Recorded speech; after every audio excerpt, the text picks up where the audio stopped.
أما بعد فأعوذ بالله من الشيطان الرجيم بسم الله الرحمن الرحيم والجار ذي القربى والجار الجنب والصاحب بالجنب وابن السبيل صدق الله مولانا العظيم وبلغنا رسوله النبي الكريم ونحن على ذلك لمن الشاهدين والشاكرين والناظرين والحمد لله رب العالمين۔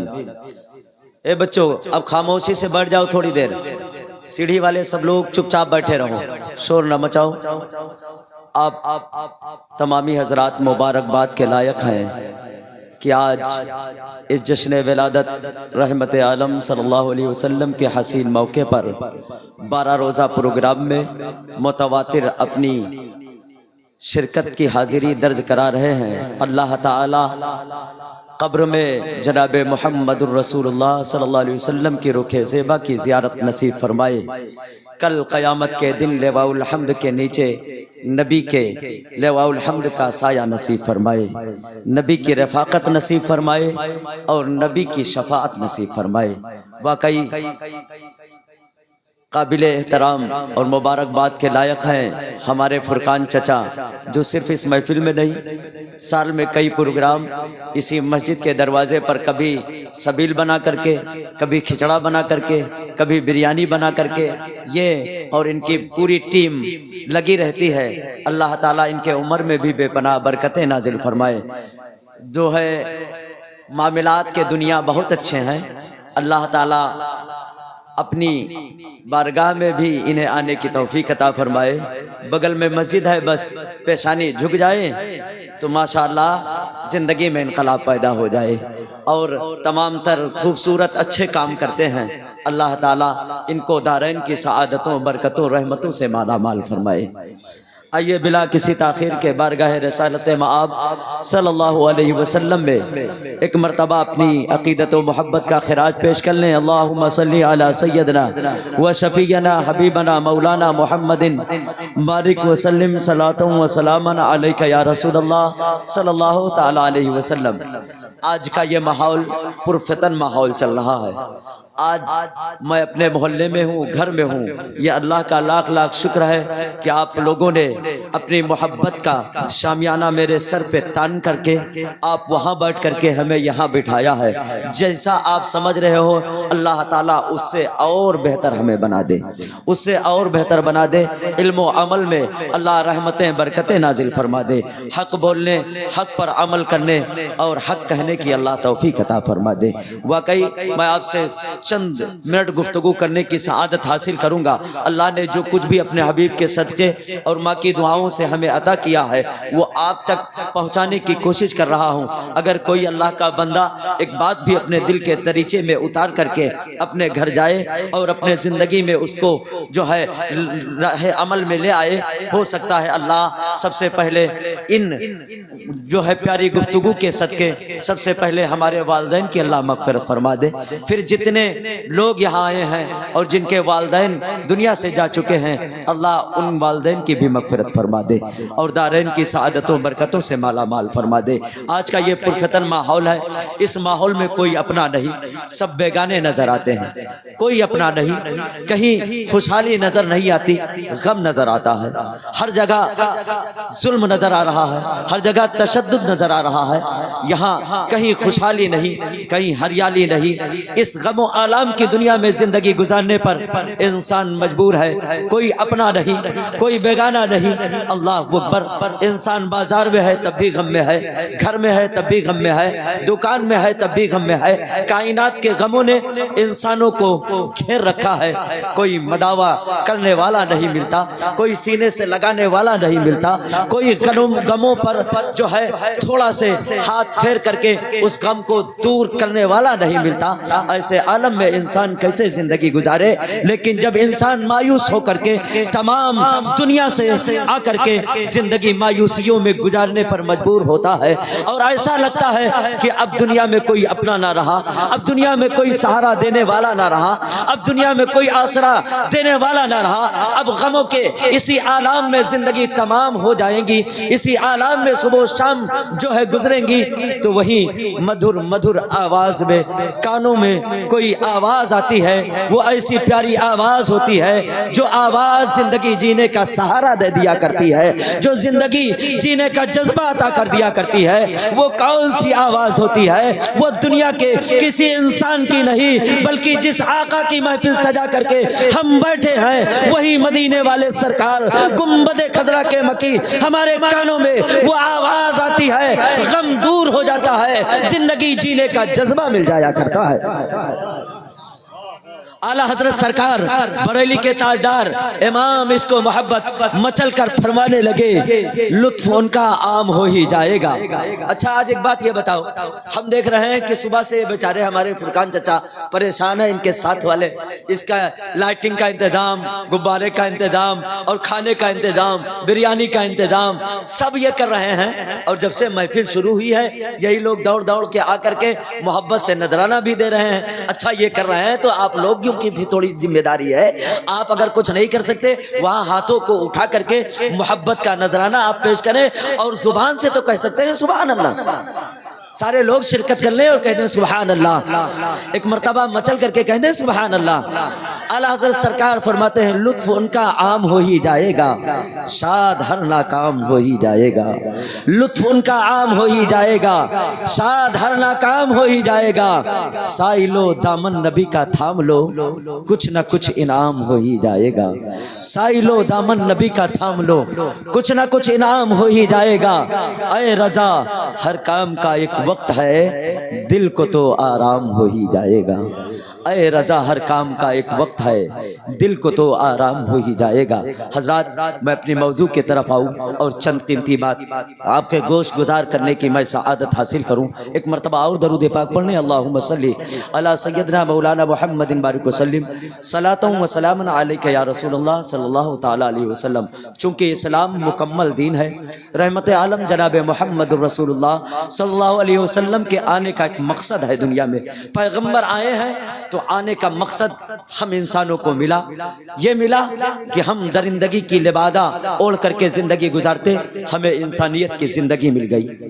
سب سے بڑا فائدہ انسانوں کو ملا، انسانیت کے ساتھ آج زندگی گزار رہا ہے جو انسان، یہ رحمت عالم کی ولادت کا صدقہ ہے۔ آج جو ایک انسان کے پیر میں درد ہوتا ہے تو یہ انسانوں کے دل میں درد ہوتا ہے، یہ رحمت عالم کی ولادت کا صدقہ ہے، جو دھڑکنے والے دل میں ایک انسان کی محبت آج پیدا ہو گئی ہے۔ ایک انسان جب ظلم و ستم کے پہاڑ کے نیچے دبتا ہے، ایسا لگتا ہے پوری انسانیت ظلم و ستم کے پہاڑ کے نیچے دبا دی گئی ہے۔ آج فلسطین کی سرزمین پر جب مسلمانوں کے اوپر ظلم و ستم کے پہاڑ توڑے جاتے ہیں، پورے ہندوستان کے مسلمان کرب کے عالم میں آنسو بہانے پر مجبور ہو جایا کرتا ہے۔ اس کے دل میں یہ محبت جو پیدا ہوئی ہے، واقعی یہ رحمت عالم نہ آتے تو ایک انسان کے لیے انسان کی محبت نہ پیدا ہوتی۔ آج جو فلسطین پر ہونے والے ظلم کی بنا پر ہمارے ہندوستان کے مسلمانوں کے دل دھڑکتے ہیں، یہ رحمت عالم کا صدقہ ہے۔ میرے مصطفیٰ نے محبت کا وہ پیغام دیا، انسانیت کی وہ زندگی عطا کی ہے کہ آج انسان بن کر کے زندگی گزار رہا ہے۔ حضرات تو اسلام کا مکمل نظریہ اللہ کے نبی نے اسلام مکمل کر کے ہمیں عطا فرمایا۔ اسلام کے تقاضے ہیں اور اسلام کے خلاصہ 5 چیزوں سے ہے۔ پہلی چیز کیا ہے؟ عقائد۔ کیا چیز ہے؟ عقائد۔ دوسری چیز عبادات، اور تیسری چیز معاملات، چوتھی چیز اخلاقیات، اور 5ویں چیز معاشرت۔ یہ 5 چیزوں کو جب اکٹھا کیا جاتا ہے تو اسلام کا خلاصہ نظر آتا ہے۔ عقیدہ سے تعلق ہمارا ہے، لیکن عقیدے کا تعلق عمل سے نہیں ہے، عقیدے کا تعلق دل سے ہے۔ ہم اللہ کو مانتے ہیں، یہ دل جانتا ہے نا؟ اللہ کو مانتے ہیں، یہ دل میں بستا ہے۔ ہم فرشتوں کو مانتے ہیں، یہ دل میں بستا ہے۔ جنت ہے، یہ دل میں بستا ہے۔ دوزخ ہے، یہ دل میں بستا ہے۔ کل مرنے کے بعد زندگی ملے گی، یہ دل میں بستا ہے۔ حساب و کتاب ہوگا، یہ دل میں بستا ہے۔ اور عبادت کا تعلق انسانوں کے عمل سے ہوتا ہے۔ اللہ نے عقائد کی بنا پر ہمیں معظم کیا، اب عبادت کے بنا پر اللہ معظم کر رہا ہے۔ اللہ نے عبادات کا جو اسلام کے رکن ہیں، 5 ارکان ہیں، انہی ارکانوں میں سے سب جو ہے دوسرے نمبر پہ جس کا نمبر آتا ہے اس کا نام نماز ہے۔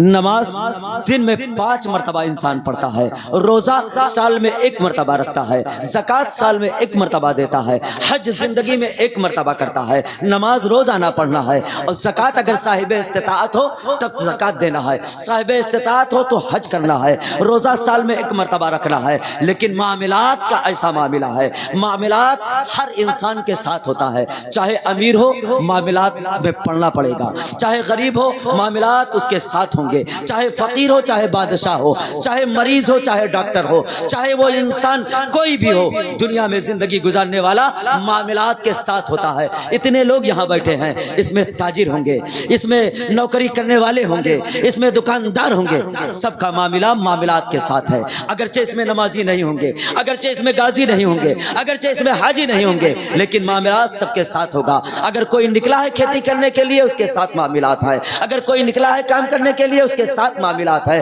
تو اللہ کے نبی نے ارشاد فرمایا معاملات کو اچھے رکھو، معاملات کو اچھے رکھو۔ جس کے معاملات زندگی اچھے ہو گئے اللہ کی بارگاہ میں وہ انسان مقدم ہو گیا۔ آج کچھ لوگ یہ سمجھتے ہیں ہم جیسا نادار انسان جبہ پہن لے، ٹوپی لگا لے، لوگ سمجھتے ہیں بڑا اچھا انسان ہے، نماز پڑھتا ہے 5 وقت بڑا اچھا انسان ہے، بچوں کو پڑھاتا ہے بڑا اچھا انسان ہے، یہ سچ بولتا ہوگا؟ نہیں، نماز کی بنا پر اچھا نہیں سمجھا جا سکتا، قرآن پڑھانے کی بنا پر اچھا نہیں سمجھا جا سکتا۔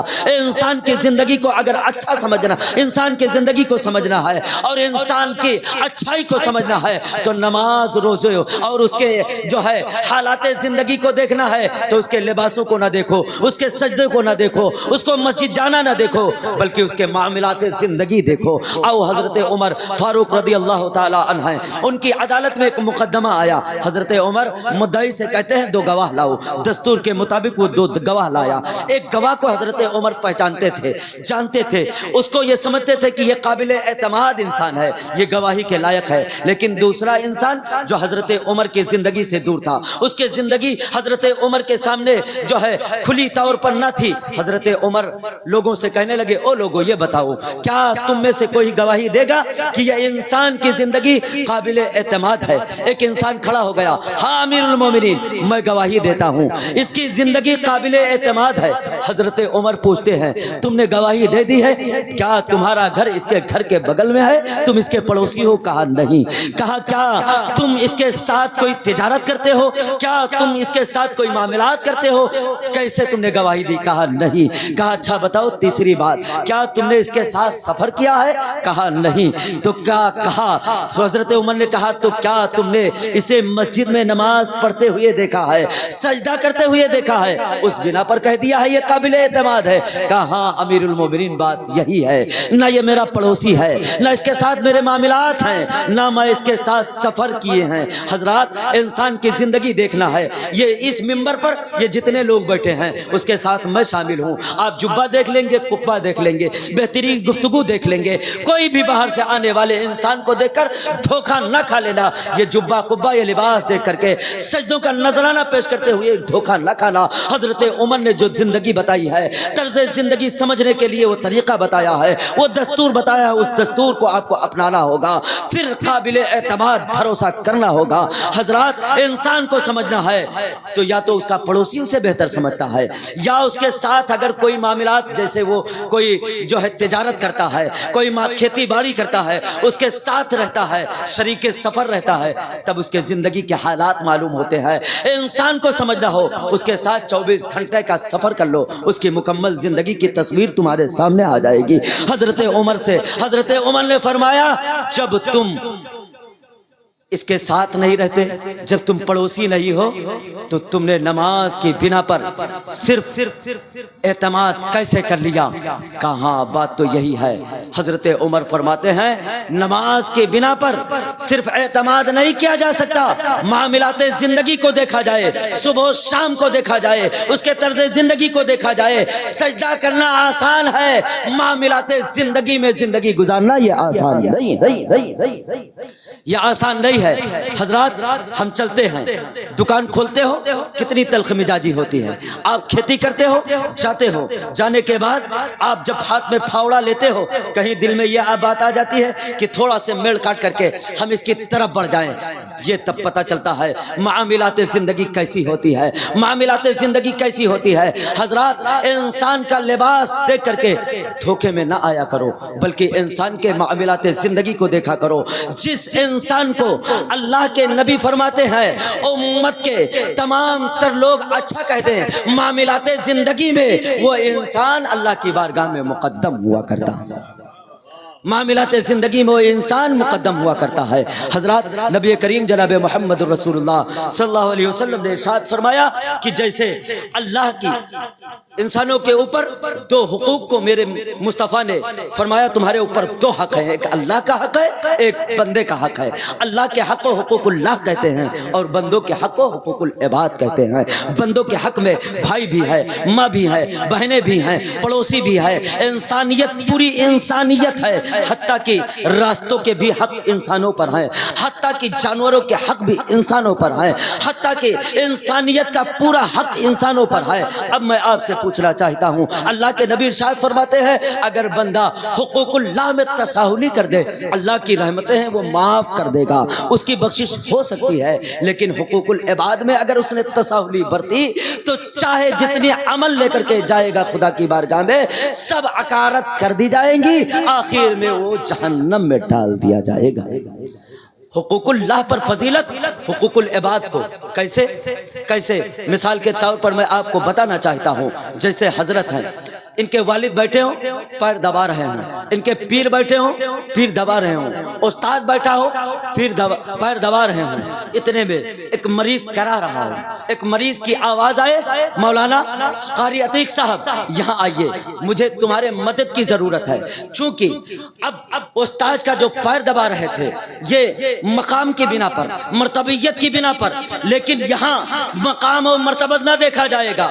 اس مریض نے جب آواز دیا ہے تو فقہا فرماتے ہیں شریعت کہتی ہے اب باپ کے پیر کو چھوڑو, باپ کے پیر کو چھوڑو, پیر کے پیر کو چھوڑو, شیخ کے پیر کو چھوڑو, اس مریض کے پاس پہنچو, اسے تمہارے مدد کی ضرورت ہے. پتہ چلا پیر اور استاد کی خدمت کرنا فقہا نے فرمایا یہاں تم پر ضروری نہیں ہے بلکہ مریض کی خدمت کرنا تم پر ضروری ہے. پتہ چلا افضلیت کو جب ضرورت اور افضلیت اکٹھا ہو جاتی ہے تو ضرورت کو زیادہ مقام مل جایا کرتا ہے. جیسے ایک انسان تھوڑا پانی لے کر کے جنگل میں گیا ہے, اتنے میں ایک انسان سے ملاقات ہوئی, اس نے کہا اپنا پانی دے دو میں وضو کروں, نماز کا وقت ہو گیا ہے نماز ادا کر لوں. اتنے میں ایک آواز آئی, وہ قریب المرگ تھا, بستر مرگ پر کروٹیں بدل رہا تھا, اے انسان یہ پانی مجھے دے دے, مجھے پیاس کی بڑی شدت لگی ہے, لگ رہا ہے آخری سانس چل رہے ہیں. اب فقہا فرماتے ہیں وہ پانی نمازی کو نہیں دیا جائے گا بلکہ ضرورت مند کو دیا جائے گا, اس لیے وہ پانی پی کر کے اپنی جان بچائے, یا وہ آخری سانس لے رہا ہو تو وہ پانی پی کر کے اپنا سیراب ہو جائے, اور اس کے لیے نماز پڑھنے کے لیے اب وہ پانی میسر نہیں ہے تو اس کے بدل میں تیمم کر کے وہ نماز ادا کر لے. پتہ چلا جہاں اسی طرح سے اگر کوئی رات بھر نوافل پڑھتا ہے اور کوئی بیمار ہے, نوافل نبی فرماتے ہیں نوافل نہ پڑھو, فرض خدا کے بعد اب نوافل نہ پڑھو بلکہ بیمار کو لے کر کے اسپتال پہنچا دو, رات بھر نوافل پڑھنے سے بہتر ہے, رات بھر نوافل پڑھنے سے بہتر ہے. معاملات اچھے رکھو.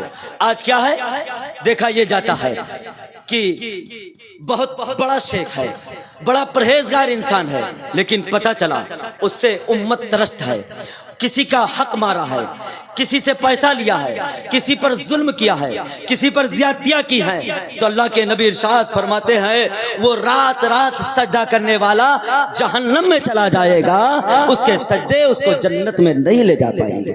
اس لیے معاملات کو اچھے رکھو, حقوق العباد پر آپ غور کرو. آپ کے ذمہ اللہ کے نبی نے کچھ حق رکھے ہیں, آپ ایک گارجین کے حیثیت سے اپنے گھر میں ہیں, آپ کی اولادوں کا آپ پر سب سے زیادہ حق ہے. آپ کے باپ آپ کے ماؤں کا سب سے زیادہ آپ پر حق ہے، آپ کی بیوی کا آپ پر سب سے زیادہ حق ہے۔ میں آپ سے پوچھنا چاہتا ہوں، اتنی امت یہاں بیٹھی ہے، نبی کے چاہنے والے یہاں بیٹھے ہیں، اپنی زندگی کا صرف محاسبہ کرا جائے اور دیکھا جائے کیا جو حقوق میرے مصطفیٰ نے مجھ پر ڈالے ہیں وہ حق ہم ادا کر پا رہے ہیں کہ نہیں؟ اللہ اکبر۔ میرے مصطفیٰ فرماتے ہیں جب بچہ پیدا ہو تو سب سے پہلا حق یہ ہے کہ اس کا اسلامی نام رکھو، پھر وہ بڑا ہو جائے تو اسلامی تعلیم دو، اعلیٰ تعلیم تو دے کر کے اسے بہتر انسان بناؤ۔ جب بلاغت کی دہلیز پر پہنچ جائے تو فرمایا اچھی بیوی سے اس کا رشتہ کر کے اس کا نکاح کرو۔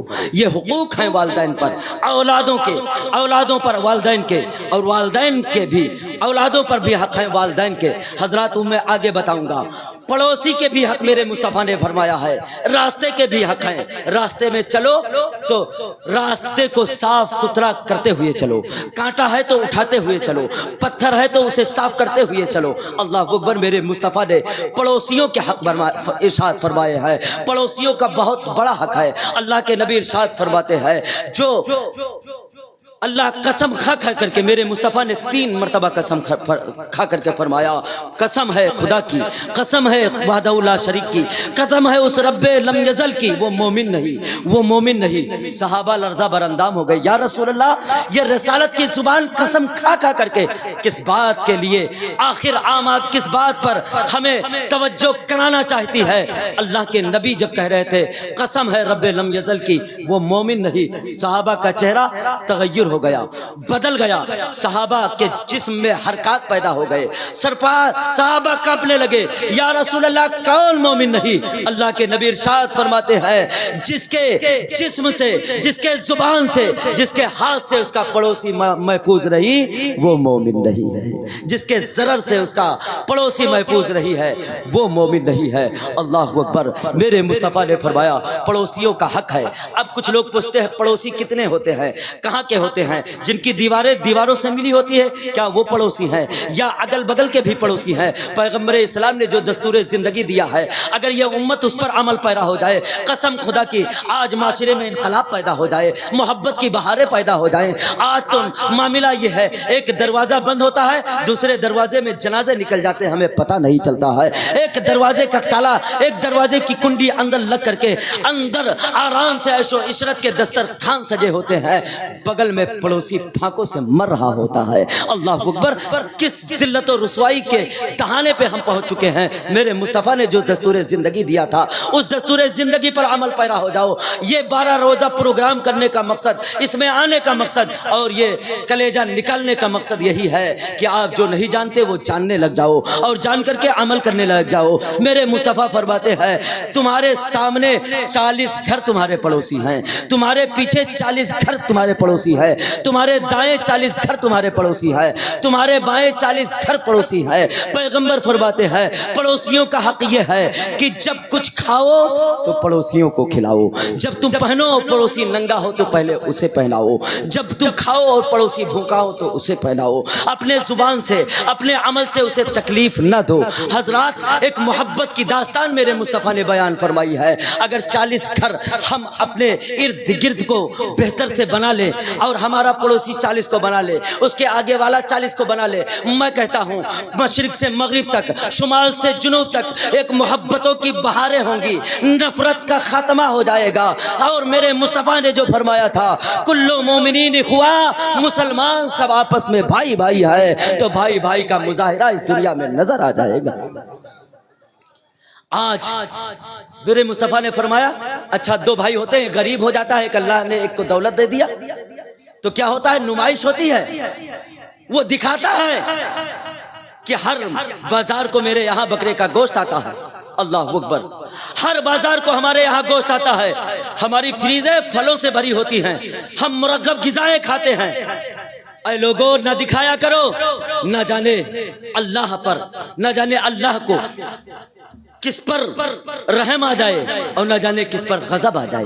یہ نعمتیں رب دیتا ہے تو وہ لینا بھی جانتا ہے، شکرانہ ادا کرو۔ میرے مصطفیٰ فرماتے ہیں اگر گوشت لاؤ تو اس میں تھوڑا سے پانی بڑھا دو اور اپنے بھائی کو پہنچا دو. نہیں کر سکتے تو خاموشی کے ساتھ چھپ کر کے پکاؤ, چھپ کر کے کھاؤ.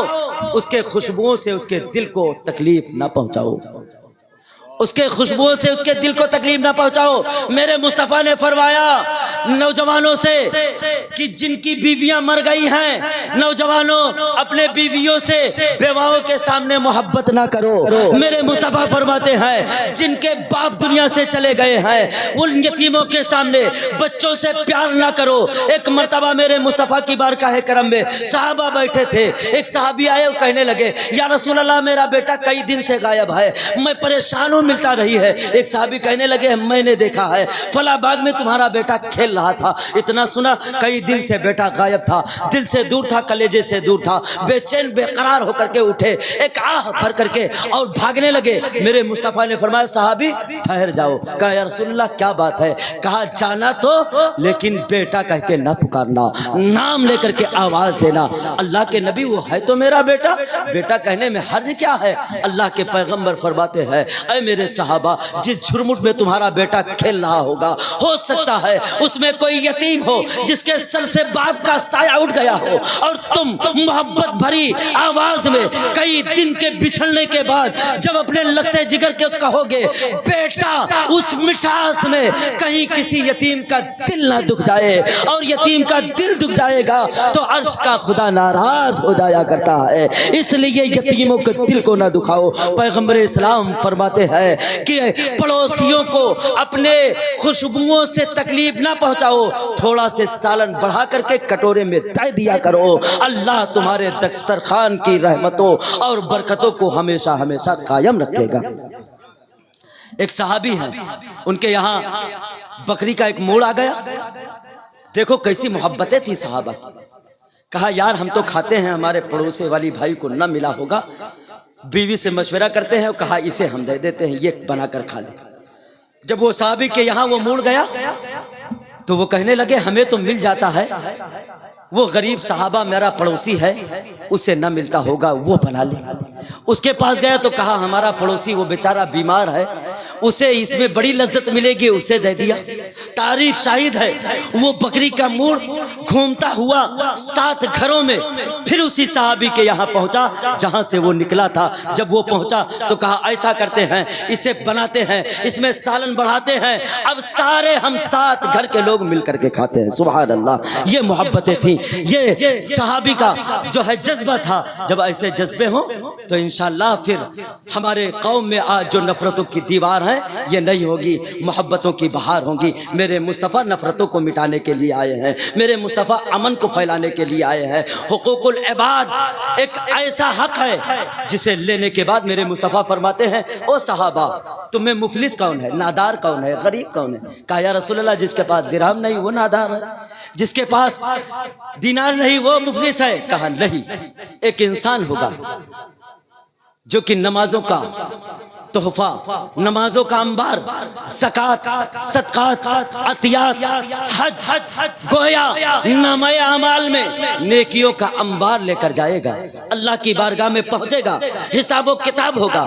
اب نامہ اعمال اتنا اعلیٰ ہوگا کہ جنت جانے کا ٹکٹ مل گیا ہوگا, لیکن اتنے میں ایک آئے گا اور کہے گا بارے الہ اس نے میری زمین پر قبضہ کی تھی, نہ حق مجھے ستایا تھا, میرا حق غصب کیا تھا, مجھے چاہیے. اللہ فرمائے گا دے, اس کی زمین اسے دے. کہے گا بارے الہ زمین تو نہیں ہے.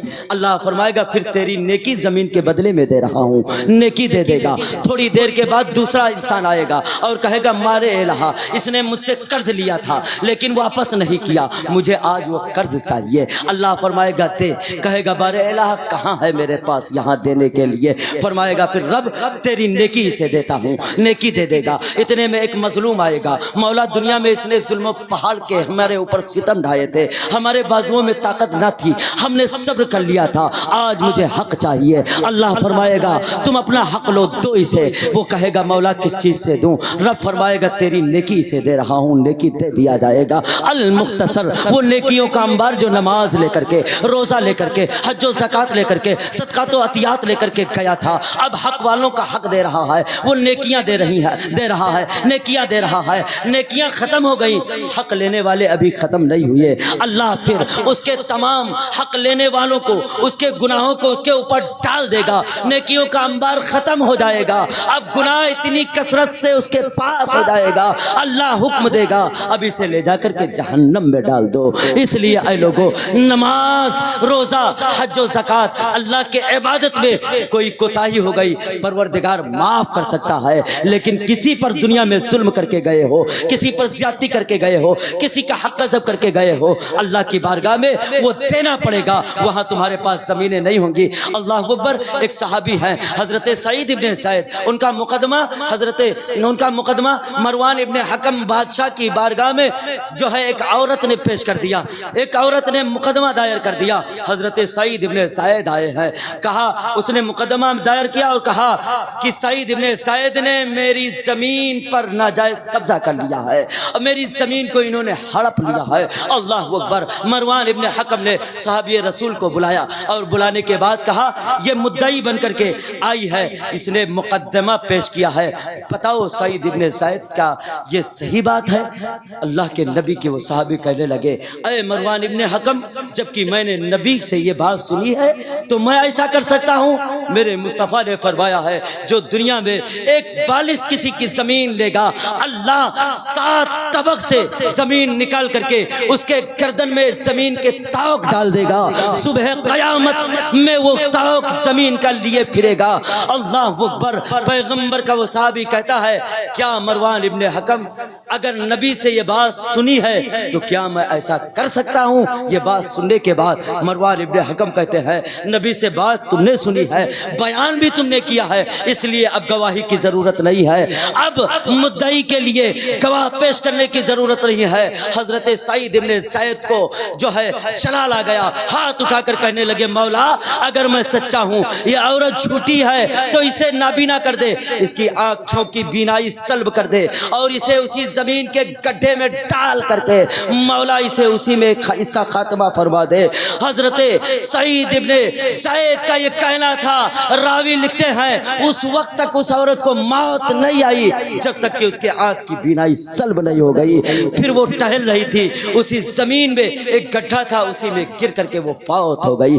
پتہ چلا زمین، آج ہم کھیت میں بھی جاتے ہیں تو سوچتے ہیں تھوڑا سے میڑ ہٹا کر کے تھوڑا سے ایک بیتا بڑھ جائے تو ہم کامیاب ہو جائیں گے۔ آج کچھ لوگ مقدمات دائر کرتے ہیں اور اس میں اپنی دلیلیں پیش کر کے دوسروں کی زمینوں پر ناجائز قبضہ کرنے کی کوشش کرتے ہیں۔ اے مسلمانوں، یہ دنیا کی عدالتیں اگر ساری مل کر کے تمہیں صحیح ٹھہرا کر کے بھی زمین دے دے، اللہ کے نبی ارشاد فرماتے ہیں، جس نے کسی کی زمین پر ناجائز قبضہ کیا ہے، کل قیامت کے دن وہ زمین کا طوق اس کے گردن میں ڈال دیا جائے گا۔ اس لیے حقوق العباد کے معاملے میں بہت محتاط رہیے۔ آج تو ہم قرضہ لے لیتے ہیں، دینے کا نام نہیں، فون آتا ہے تو سوئچ آف کر لیتے ہیں، آنا بانا تاریخ پہ تاریخ دیتے ہیں۔ اللہ کے نبی ارشاد فرماتے ہیں، قرضہ دینا صدقہ سے بہتر ہے۔ سبحان اللہ۔ اس لیے کہ صدقہ کسی کو کرو گے، کسی کو دو گے، ہو سکتا ہے وہ کھایا رہا ہو سکتا ہے وہ بھوکا نہ رہا ہو، آسودہ رہا ہو، غریب سمجھ کر کے تم نے دے دیا، لیکن قرضہ کوئی مانگنے آیا ہے تو وہ ضرورت مند ہوگا، بہت ہی ضرورت مند ہوگا۔ اگر تم نے قرضہ دے دیا، گویا صدقہ سے بہتر تم نے کام کر لیا۔ اور اللہ کے نبی ارشاد فرماتے ہیں، قرضہ کے لیے مہلت دینا اس سے بھی بڑا ثواب ہے۔ قرضہ دیا کرو۔ آج لوگوں نے قرضہ دینا بند کر دیا، ہمارے فریب لسانیوں کی بنا پر قرضہ لے لیتے ہیں پھر غائب ہو جاتے ہیں، دینے کے لیے نام بھی نہیں ہوتا، دینے کے لیے وہ جو ہے ارادہ بھی نہیں کرتے۔ اللہ کے نبی ارشاد فرماتے ہیں، کوئی قرض میں دبا ہو اور ارادہ کر لے دینے کے لیے، پیغمبر فرماتے ہیں پھر اسے اللہ غیب سے مدد فرما کے اسے بارے قرض سے نجات عطا فرما دیا۔ یہ قرض حقوق العباد اللہ کی بارگاہ میں کتنا مقدم ہے۔ شہید کے مقام کو جانتے ہو، اللہ نے قرآن میں فرمایا، شہید مرتے نہیں زندہ ہیں۔ شہید جب جنت میں جائے گا، اللہ فرمائے گا، شہیدو تم نے میری جنت دیکھ لی؟ شہید کہے گا، مولا دیکھ لی، بڑی خوبرو ہے، اس میں نہریں ہیں، میوے ہیں، اے اللہ تیری جنت بڑی پیاری ہے، اس کے باوجود بھی تیری جنت میں مجھے مزہ نہیں آتا۔ اللہ اکبر۔ جس جنت کے لیے ہم نماز پڑھیں، جس جنت کے لیے جو ہے حاجی حج کرے، زکات دینے والے مال کی قربانی پیش کریں، اسی جنت کو شہید ٹھکرا دے گا۔ مولا تیری جنت میں مجھے لذت نہیں ملتی، کیوں؟ کیا نہیں ہے میری جنت میں؟ وَلَكُمْ فِيهَا مَا تَشْتَهِي أَنفُسُكُمْ، ہر چیز موجود ہے۔ شہید کہے گا مولا میری تمنا یہ ہے، میری آرزو ہے زندگی دے دے، میدان کارزار ہو، دشمن کی تلوار ہو، ثم اقتلوا، قتل کیا جاؤں، ثم یوہا، پھر زندگی ملے، پھر قتل کیا جاؤں، پھر زندگی ملے، پھر قتل کیا جاؤں، مجھے یہ عمل تیری جنت سے پیارا ہے۔ اللہ جب شہید راہ خدا میں جان کی قربانی پیش کرتا ہے، نبی فرماتے ہیں اللہ شہیدوں کے سارے خطاؤں کو معاف کر دیتا ہے، لیکن شہید کے ایک خطا نہیں معاف ہوتے۔ وہ کون سی خطا ہے؟ وہ کون سا گناہ ہے؟ پیغمبر فرماتے ہیں شہید اگر قرض دار ہو کر مرتا ہے تو اللہ اس کے قرض کے گناہ کو معاف نہیں کرتا، اس لیے کہ اس کا تعلق بندوں سے، اس کا تعلق بندوں سے ہے۔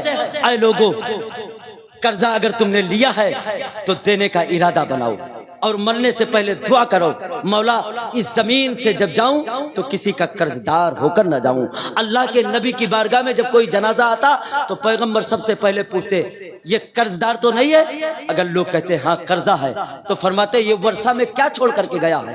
اگر اتنا ورثہ چھوڑ کر کے گیا ہے کہ اس کے قرض کو ادا کر دیا جائے تو پیغمبر فرماتے سب سے پہلے اس کے قرضہ کو ادا کیا جائے۔ اگر لوگ کہتے یا رسول اللہ یہ اتنا ورثہ چھوڑ کر کے نہیں گیا ہے کہ جس سے قرض ادا کیا جائے، اللہ کے نبی فرماتے پھر صاحبو جاؤ اپنے محبوبوں کی نماز کو تم پڑھ لو۔ پیغمبر مصطفیٰ ایسی نماز جنازہ نہیں پڑھتے، اللہ ایسی نماز جنازہ نہیں پڑھتے۔ میرے مصطفیٰ نماز جنازہ پڑھنے سے انکار کر دیتے تھے۔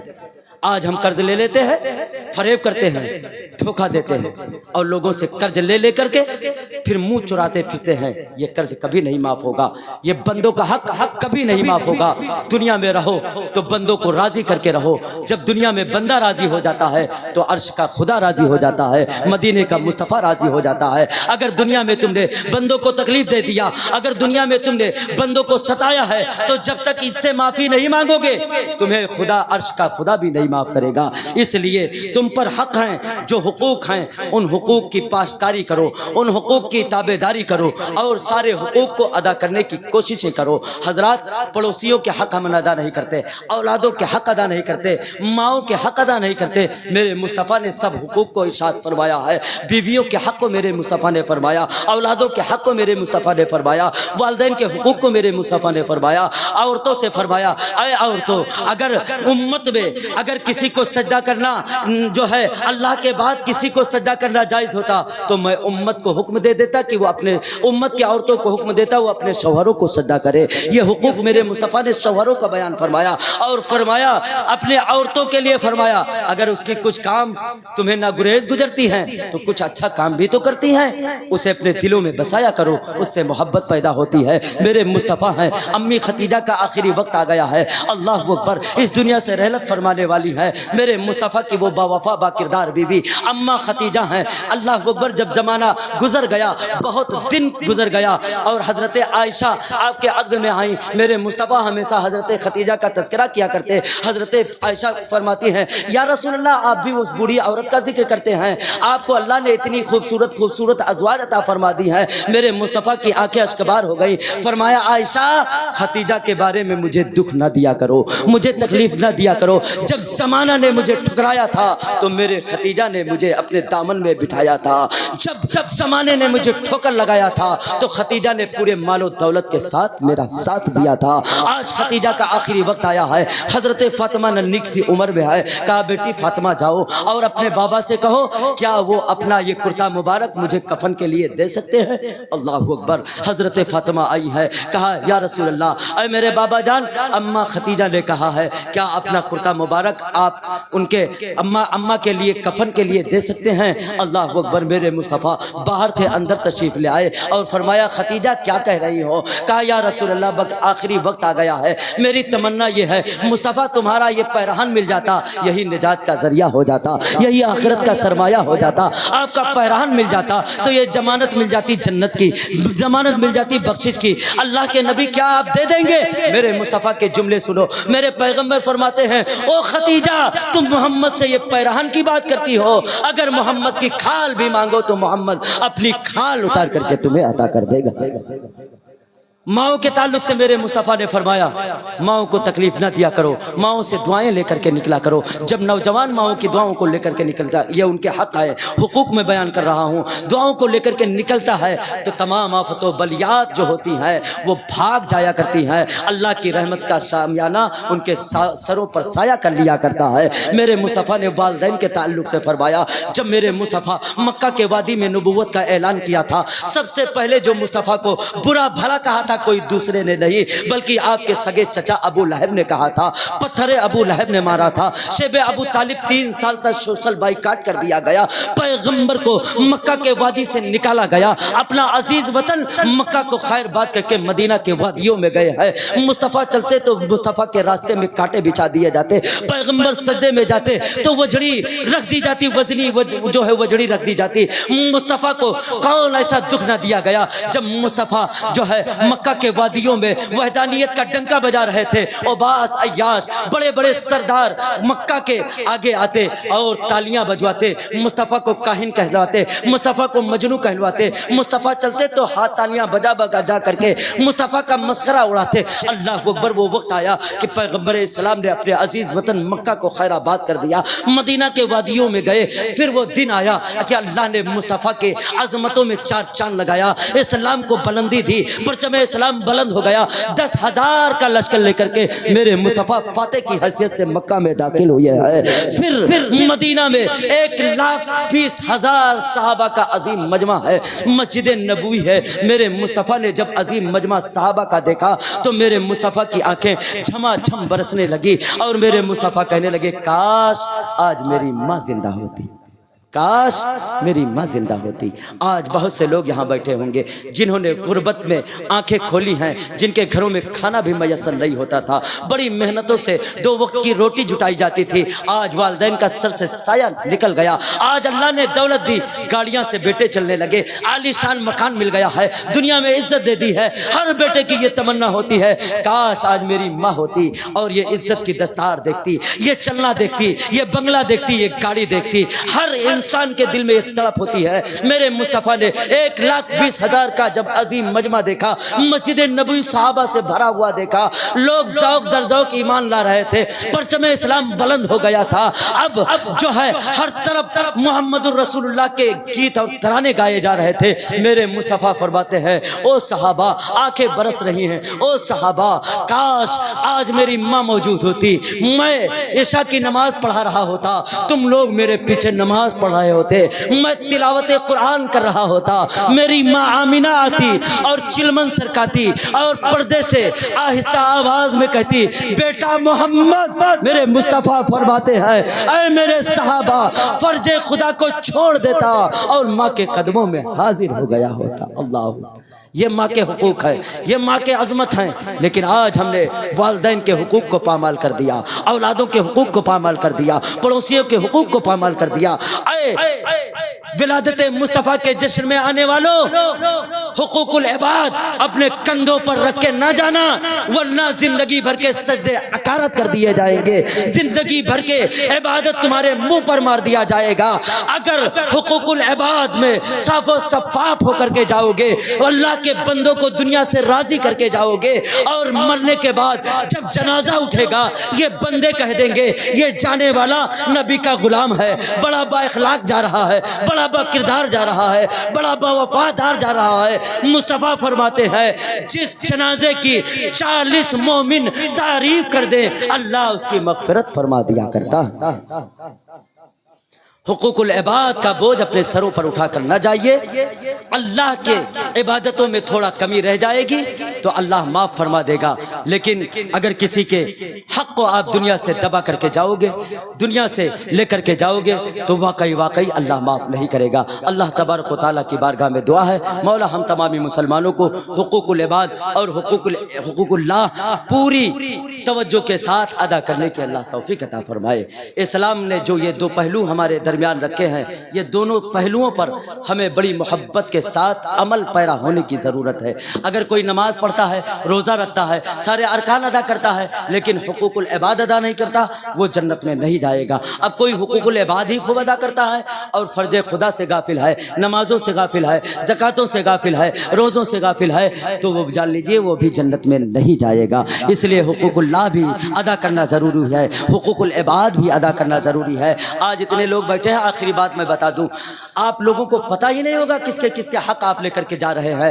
آپ یتیموں کا حق لے کر کھا کر جا رہے ہیں، آپ مسکینوں کا حق کھا کر جا رہے ہیں، آپ اپنے بہنوں کا حق کھا کر جا رہے ہیں۔ آج ہمارے کھیتیوں میں جو غلہ پیدا ہوتا ہے، اگر 20واں حصہ 10واں حصہ ہم نے نہ نکالا تو ہم نے یتیموں کے حق کو کھا کر کے اس دنیا سے جا رہے ہیں۔ اگر ہمارے اوپر زکوٰۃ واجب ہو چکی ہے، فرض ہے، اور ہم نے زکوٰۃ نہیں ادا کیا تو جان لیجئے ہم غریبوں کا حق اپنے پیٹ میں بسا کر کھا کر کے جا رہے ہیں۔ اور آج جتنے بھائی یہاں بیٹھے ہیں، میں ان کو دعوت پیغام میں سخن دینا چاہتا ہوں، سنو جو تمہارے باپ ورثہ چھوڑ کر کے چلے گئے ہیں، اس میں تمہارے بہنوں کا حق ہے۔ تمہارا باپ جو چھوڑ کر کے گیا ہے، آپ نہیں دیں گے، تمہارے باپ سے پوچھا نہیں جائے گا۔ 1/3 تیسرا حصہ تمہارے بہنوں کا ہے، جو قرآن میں کہا گیا ہے یہ ہے ورثہ، اس کو آپ کو دینا ہی ہوگا۔ اگر آپ نے آج کوئی نظر نہیں آتا، آپ کے پاس 2 بیگھہ کھیت ہے، آپ نے مرنے کے بعد اپنے بہن کو کتنا دیا؟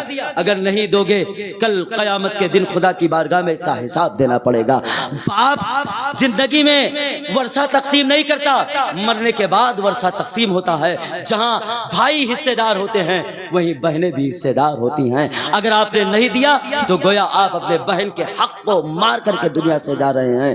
اس کا حساب اللہ کی بارگاہ میں دینا پڑے گا۔ اس لیے اے لوگوں، اپنے زندگی کو کامیاب بناؤ، اپنے قبر کو کامیاب بناؤ، اپنی آخرت کو کامیاب بناؤ، حق والوں کے حقوق کو دنیا میں ادا کر کے جاؤ۔ انشاءاللہ دنیا میں رہو گے، اللہ کامیابی دے گا، دنیا سے جاؤ گے تو اللہ کامیابی کی ضمانت تمہیں عطا فرمائے گا، قبر تمہاری روشن فرمائے گا، اور میدان قیامت میں نبی رحمت صلی اللہ علیہ وسلم کی لواء الحمد کا سایہ نصیب فرمائے گا، پیغمبر اسلام کی شفاعت نصیب فرمائے گا، اور حوض کوثر پر مصطفیٰ کے ہاتھوں سے آب کوثر کے جام ملیں گے، پل صراط پر مصطفیٰ کی دعاؤں سے ہمیں پار کا پروانہ ملے گا، اور رحمت عالم کی شفاعت سے جنت کا ہمیں ٹکٹ مل جائے گا، لطف ان کا عام ہو ہی جائے گا، شاد ہر ناکام ہو ہی جائے گا، سائل و دامن نبی کا تھام لو، کچھ نہ کچھ انعام ہو ہی جائے گا، اے رضا ہر کام کا ایک وقت ہے، دل کو تو آرام ہو ہی جائے گا۔ استغفر اللہ ربی من کل ذنب واتوب الیہ، وآخر دعوانا الحمدللہ رب العالمین۔ آپ حضرات کھڑے ہو جائیں۔